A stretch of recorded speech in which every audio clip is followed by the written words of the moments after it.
Hey everybody, Nick Espinoza, your chief security fanatic here.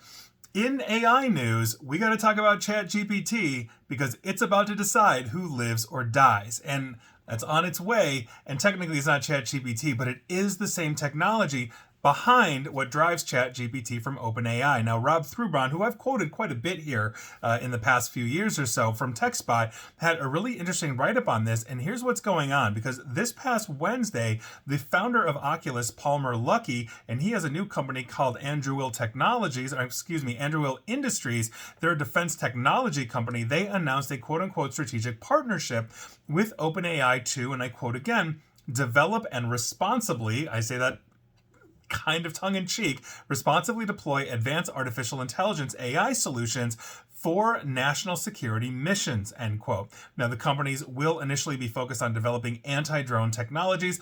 These defenses will mostly be used against unmanned drones and other aerial threats. The partnership will focus on improving the U.S.'s counter-unmanned aircraft system, or CUAS, as well as their ability to detect, assess, and respond to potentially lethal aerial threats in real time.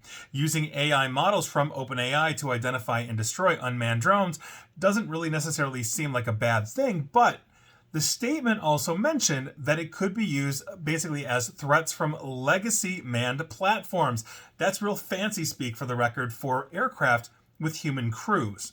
So here we are. The AI models will rapidly synthesize time-sensitive data, reduce the burden on human operators. In other words, you're not going to basically have a human that doesn't necessarily want to pull the trigger to kill other humans because the AI doesn't feel, and it'll also improve situational awareness, according to the companies. Now, think about a drone that essentially isn't piloted by a human, but it's piloted by artificial intelligence, or a full-blown fighter plane that is basically eventually, at some point, manned, or not, I should say unmanned, but piloted by an artificial intelligence. It might be able to do maneuvers basically and move in ways that a human wouldn't, because we feel G-forces, right? So here we are. Now, originally, OpenAI prohibited its technology and artificial intelligence from being used to develop weapons, but here we are. Money's got to be made, right? So OpenAI revealed it was collaborating with the U.S. Department of Defense, basically on cybersecurity projects earlier in January of this year, and they've obviously then modified their basically policies to allow certain military applications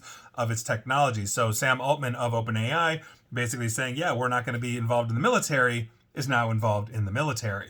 Other AI companies are obviously pushing into this as well. Anthropic has partnered with Palantir, et cetera, et cetera. So this was kind of inevitable. The Terminators are on their way. Now, Google DeepMind also, for the record, has contracts with the military. Something like basically 200 of its employees strongly opposed in a letter sent to Google execs earlier this year. I believe I did a radio segment / podcast / video on that one as well. There have also been calls to ban autonomous or AI weapons forever now. If you remember back in 2015, Elon Musk, Stephen Hawking, and the Woz, Steve Wozniak, was like 1,000, there's 1,000 of them or so, the basically high profile names that signed off on letters calling to ban offensive autonomous weapons. I actually wonder if Musk still has that same stance.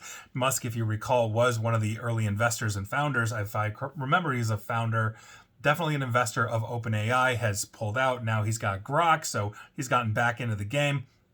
Obviously, Stephen Hawking has passed away, and the Woz isn't that high, profile in the media as Musk. But I'd be wondering if Musk still has that stance, given that there is money to be made, and given now that he's got some kind of strategic consultancy, for lack of a better term, with the U.S. government with this Doge efficiency thing. It's not an actual department, so I don't know 100% what that is. Not getting political, I just don't understand it fully. So anyway, we're going to see what happens here, but obviously this is of concern, right? Because when you have AI, and I talked about this in a previous one, actually about Palmer Luckey, basically speaking at a conference, I believe it was in Great Britain, where, there was, well, what happens when the artificial intelligence can't decipher between a tank and a school bus?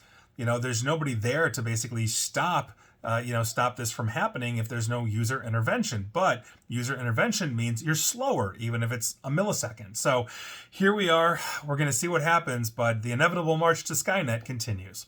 And please like, share, follow me here on Facebook and Twitter at NickAESP. And please feel free to subscribe to me at YouTube as well. And as always, stay safe, stay online, and please attempt to stay private while you're building your bunkers for Armageddon. Take care.